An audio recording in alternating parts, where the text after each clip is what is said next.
Cette émission est conçue et réalisée par les membres de la communauté avec l'aide de Télécogeco. Télécogeco, partenaire de votre milieu. Cette émission vous est présentée en partenariat avec la Société d'histoire du Lac-Saint-Jean, qui se préoccupe de rendre accessibles les éléments de notre patrimoine qui ont façonné l'histoire de la région et la vie quotidienne de ses habitants, ainsi qu'avec la participation financière de la résidence funéraire Lac-Saint-Jean, propriété exclusive des gens du milieu qui accompagne et soutient les familles endeuillées depuis plus de 3 décennies avec respect et compassion. Ici Mélissa Raté, bienvenue à nos bâtisseurs. Notre invitée a fait ses études en travail social à l'Université McGill. Elle se consacre à diverses causes liées au développement et à la protection de l'environnement. En 1993, elle se joint à l'équipe du Centre de solidarité internationale du Saguenay-Lac-Saint-Jean pour devenir la coordonnatrice du Tour à vélo pour le Burkina Faso. Aujourd'hui, Martine Bourgeois.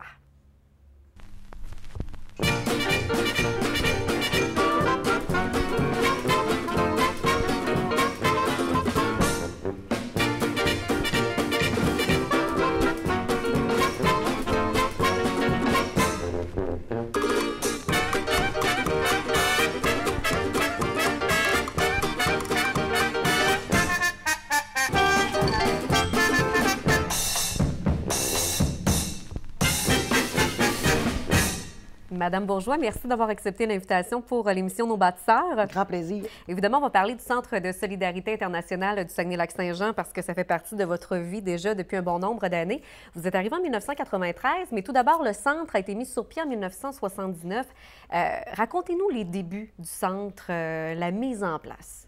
Ça me fait plaisir. D'autant que l'histoire du Centre de solidarité commence avec Nicole Guy, que peut-être certains connaissent. Nicole est de Roberval. Elle est infirmière.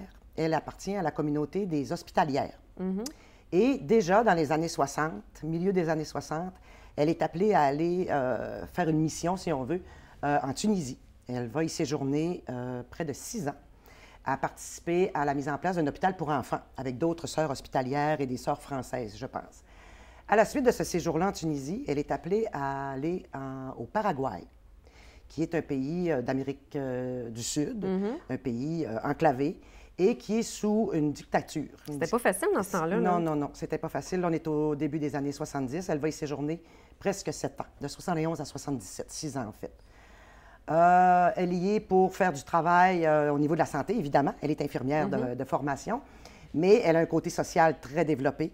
Elle est aux côtés des paysans, de la classe paysanne, des syndicats paysans. Et comme je le dis, on est sous une dictature. Alors, les réalités au quotidien sont épouvantables.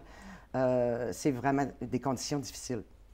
En 77, elle est appelée à revenir au Québec pour des raisons personnelles, croyant qu'elle y retournerait au Paraguay. Et finalement, les circonstances de la vie ont fait qu'elle n'a pas pu y retourner. Après 1 an, le projet qu'elle avait en tête et qu'elle tenait mordicus à réaliser, c'était de créer un comité ici au Lac-Saint-Jean, au Saguenay-Lac-Saint-Jean, qui s'intéresserait, qui se préoccuperait sur les questions de solidarité internationale. Après tout ce qu'elle a vu, tout ce qu'elle a vécu, elle se dit, c'est pas possible que je puisse pas partager cette information-là et faire un minimum pour que les gens s'intéressent et se mobilisent autour de cette cause-là.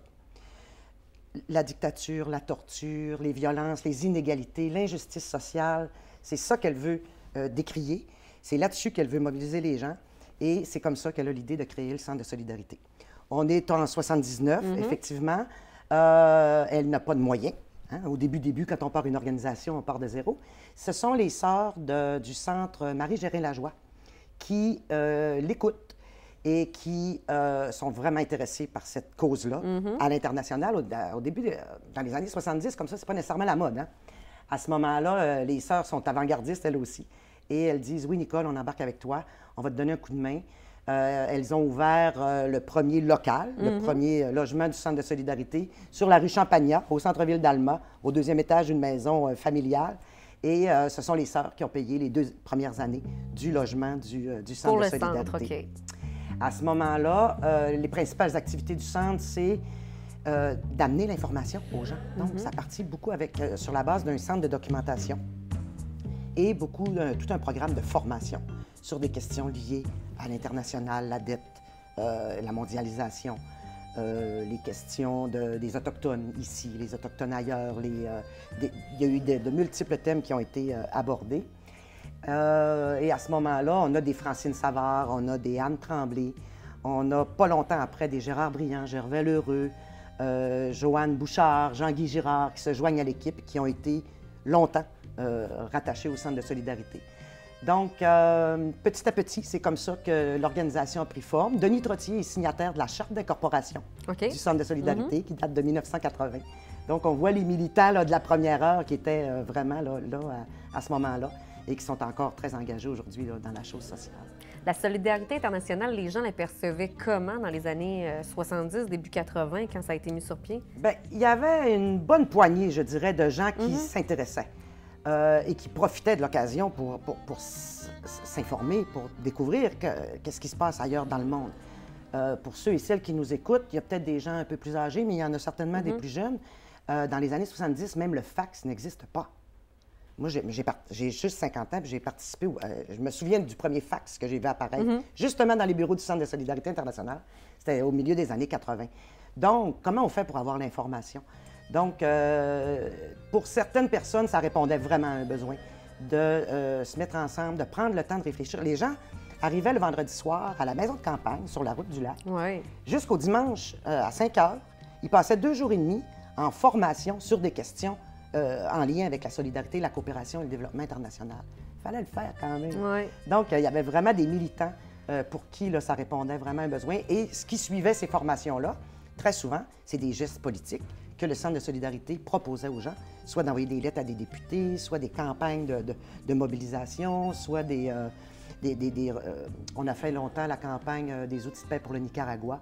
Donc là, on récoltait du matériel scolaire, du matériel agricole, et on envoyait ça au Nicaragua à l'époque, dans les années 80. Donc, je pense qu'effectivement, Nicole a vu juste ça répondait à un besoin dans la région. C'était quoi justement l'évolution du Centre de solidarité? Bon, ça a commencé petit à la fin des années 80, centre de documentation, vous en avez parlé. Bon, les gens se sont greffés. Les stages à l'étranger, quand vous avez décidé d'amener des projets et justement de se déplacer à l'extérieur, comme pour le Burkina Faso ou en Équateur?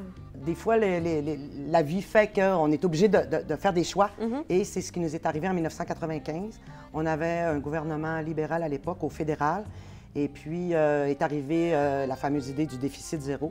Donc, l'enveloppe qui permettait au Centre de solidarité de survivre et de vivre. De se maintenir, de se maintenir, oui. Puis il y avait du personnel. Il y était 3 ou 4, je pense qu'il était 4 à l'époque, sur la liste de paie pour faire de la sensibilisation, etc. Cette enveloppe-là a complètement disparu du jour au lendemain. Donc, le choix qu'on avait à ce moment-là, c'était soit de fermer, soit de survivre comme on pouvait, ou bien de faire un virage vers la coopération internationale à proprement parler. Donc, de se doter nous-mêmes de notre propre programmation de projets de développement à l'étranger, auxquels se sont rattachés immédiatement des stages d'initiation à la coopération internationale, principalement à l'intention des jeunes. Donc, c'est à partir de 1995 que là, je dirais qu'on a déployé des ailes puis qu'on a pris une ampleur un peu plus importante à ce moment-là. Vous vous êtes joint à l'équipe du Centre de solidarité en 93 parce que vous êtes devenue la coordonnatrice du Tour à vélo pour le Burkina Faso. Le Tour à vélo existe, lui, depuis 1987. Qu'est-ce qui a été fait, justement, peut-être en Équateur ou au Burkina Faso depuis ce temps-là, les projets? Il y en a eu pas mal, je le sais. Il y en a eu beaucoup, mais je vais résumer. Parce qu'en gros, on est concentré, bon, comme vous le dites, dans 2 pays. Bien qu'on a fait des petites incursions au Nicaragua à un certain moment et au Mali pendant une petite période aussi. Sinon, on est concentré en Équateur, en Amérique du Sud et au Burkina Faso, en Afrique de l'Ouest. Notre action se concentre essentiellement sur ce qu'on appelle le développement local, qui permet aux gens d'intervenir directement par eux-mêmes et pour eux-mêmes sur leur environnement, de se doter de leviers de développement socio-économique qui leur permettent d'améliorer leur sort. Les gens avec qui on travaille, bon, d'abord, on a nos vis-à-vis, ce sont des partenaires. Ce n'est pas nous qui intervenons directement auprès des populations, mais nos partenaires sont en lien direct avec des populations paysannes. Un peu comme ici, il y a de cela à peu près un siècle, les gens vivent la terre encore, tant en Équateur, dans les montagnes, qu'au Burkina Faso. Vivre la terre aujourd'hui, pour y arriver et bien en vivre, là, les défis sont énormes, entre autres en ce qui a trait à la condition des sols, la désertification, l'accès à l'eau, d'avoir le matériel, etc., pour cultiver la terre et en arriver à ce qu'elle en donne assez pour faire vivre la famille. Donc, on est beaucoup dans le domaine de l'agriculture, biologique, en autant que faire se peut. On est, comme je le disais, sur la protection de l'environnement, parce qu'on n'a pas d'agriculture si l'environnement est affecté, etc. Ouais.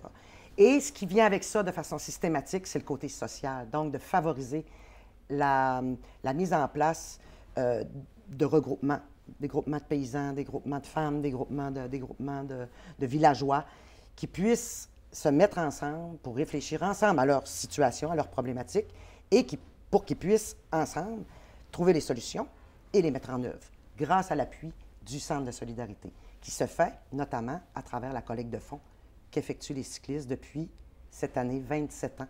Déjà 27 ans. Ouais, 27 Qu'est-ce qui fait justement le succès du Tour à vélo après 27 ans? Écoutez, parce que vous affichez complet à chaque année. À peu près, ouais. À peu près. On mobilise autour de 300 personnes à chaque année qui viennent pendant 3 jours pédaler autour du lac Saint-Jean sur notre super véloroute des Bleuets. Qu'est-ce qui en fait le succès? Écoutez, c'est du beau vélo qu'on offre, surtout depuis qu'on a la véloroute. Quand il n'y avait pas de véloroute, on offrait un tour à vélo autour du lac Saint-Jean qui était sécuritaire. Sans véloroute, faire le tour du lac Saint-Jean à l'époque, là, c'était assez casse-gueule. Oui, hein, c'était assez difficile, oui. Les gens se joignaient à nous, entre autres à cause de ça. Donc, du beau vélo, du plaisir. C'est une rencontre humaine extraordinaire. Ça dure 3 jours. C'est une vraie vacance pour ceux et celles qui y participent, où il y a vraiment de la complicité entre les individus. Il n'y a pas de compétition, c'est pas une course, etc. Et puis, c'est la couleur internationale qui vient avec ça, nos stagiaires qui viennent faire l'animation et tout. Et troisièmement, c'est la cause qui est derrière ça. Je pense que ça motive bon nombre de cyclistes également, de dire, bien là, on fait d'une pierre au moins 2 coups. C'est-à-dire qu'on passe un beau week-end en bonne compagnie et en plus, on pose un geste de solidarité qui est significatif. En terminant, Martine, je vous pose la question, le futur pour le Centre de solidarité, parce que, bon, vous en avez parlé dans le milieu des années 90, bon, il y avait eu des coupures et tout ça. Je sais que dernièrement aussi, bon, il y a des subventions qui ont été retirées. C'est quoi le futur et comment le Centre fait pour se maintenir? Effectivement, au moment où on se parle, je vous dirais depuis 2010, c'est de plus en plus difficile pour ce qui est du financement, d'obtenir du financement de la part du gouvernement fédéral. Il y a des virages qui ont été pris et on en ressent de plus en plus les contre-coups de ce virage-là, alors que même au dernier budget, l'Agence canadienne de développement international a été fusionnée, si on veut, avec le ministère des Affaires étrangères et du Commerce international. Donc, on voit un peu l'orientation du gouvernement fédéral. Devant l'adversité, on ne baisse pas les bras, loin de là. On a une équipe, évidemment. On a un conseil d'administration composé de 11 personnes et tout le monde qui est dans le cercle rapproché du Centre de solidarité, déploie tout ce qui est en notre possible pour en assurer la pérennité. Donc, notre nouveau slogan, si on veut, c'est « La nécessité est mère de l'invention ». Donc, oui, il y a des difficultés. Oui, le financement, c'est beaucoup plus difficile qu'avant. Bien, raison de plus pour imaginer d'autres façons, d'autres moyens de générer des argents principalement, mais des solidarités aussi, qui vont nous permettre de passer à travers cette période-là un peu plus difficile et puis garder le cap et puis poursuivre le travail qu'on fait depuis maintenant presque 35 ans. Déjà, rapidement, Martine, en 30 secondes, qu'est-ce qui vous a amené vers la solidarité internationale? En quelques mots. Je pense que c'est comme Nicole Guy d'ailleurs, c'est le nom de l'organisation, c'est solidarité. C'est au cœur de mes valeurs. C'est probablement ma valeur la plus importante chez moi, la solidarité, le partage, l'empathie. Ça répond vraiment aux valeurs qui me portent et qui me mènent dans la vie. Martine, ça a été un plaisir de vous recevoir pour l'émission Nos bâtisseurs. Un gros merci. Merci à vous.